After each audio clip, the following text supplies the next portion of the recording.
Hi, I'm Randy Nelson. I'm the off-road technical trainer for Polaris Industries, and today I'm going to show you how to install the spare tire holder on this Polaris RS1. Before we begin, we want to make sure we read these instructions and check to make sure all parts and tools are accounted for. We want to make sure we retain these instructions for future reference and parts ordering information.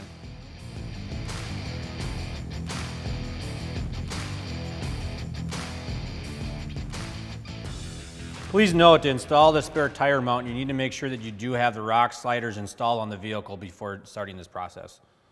So the first step here is we're going to install the rear frame base plate onto the rock sliders, and we're going to use the screws that are provided in the kit, which is a nut and then a screw with an Allen head. So we're going to go ahead and lay this onto the rock slider, and you'll notice that we have a bracket here that's going to go between kind of the triangle piece right here. It's going to rest right there, and then we're just going to loosely install the hardware through the rock slider. And then we're just going to hold that in place, and then we're going to install the nut on the bottom side. And we'll do the same thing with the other fastener. We do not want to tighten it up at this time. So we're going to install the rear frame lower fitting onto the rock slider here that supports this portion. So in the kit, you're actually going to have two different size bolts, the lengths. We're actually going to use the shorter ones. So we're going to set that longer one aside, and we're going to install this bracket. It's going to come from the back side, and lift that into position.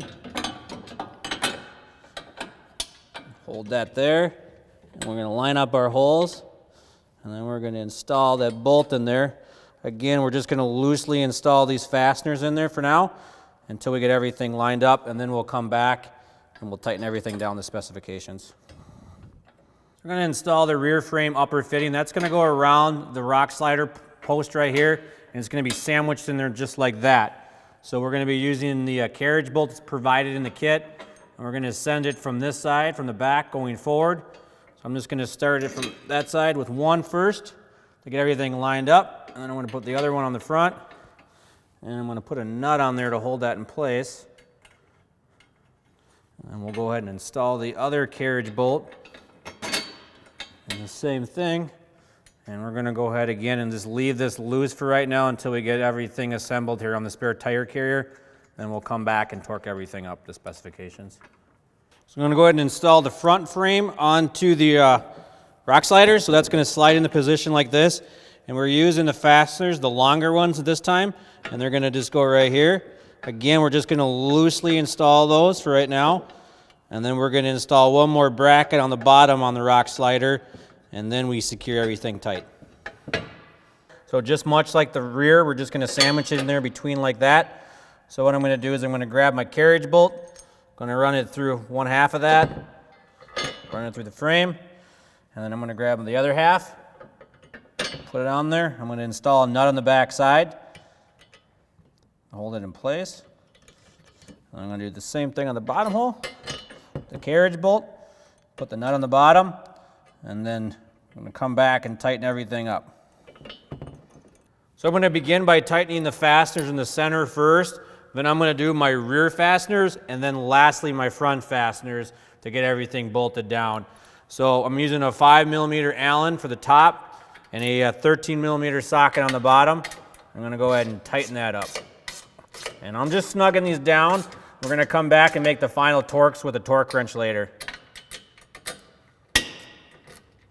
I'm going to go ahead and install the rubber cap into the frame. Before I mount the spare tire onto the spare tire holder, a few items here. We got the wheel retainer, the handle, and the spacer. So depending on your wheel, you may have to add the spacer on here. So the spacer would go on first, then your wheel retainer. If you don't have that spacer properly installed, what's going to happen is when you thread this through the hole, the threaded rod's going to bottom out in the side panel.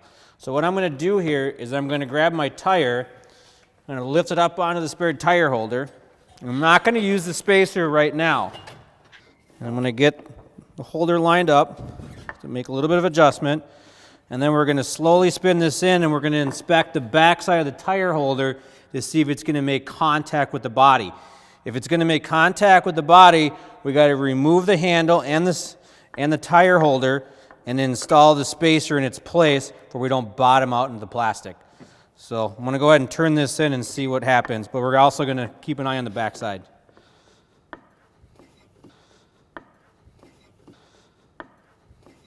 So in our wheel tire setup here, we needed to add the spacer onto the handle. So you can see the spacer's already installed, and I'm torquing that down. And we just want to snug it up and just make sure the tire is secured to the tire mount. And then it's just a good idea to see how close that threaded rod is to the body. And we have a fair about 2 inches worth of clearance back there. So this is fine right here the way it is. And to add a note here on this handle here is the ends are actually sockets, so you can use the end of this handle to remove your lug nuts too.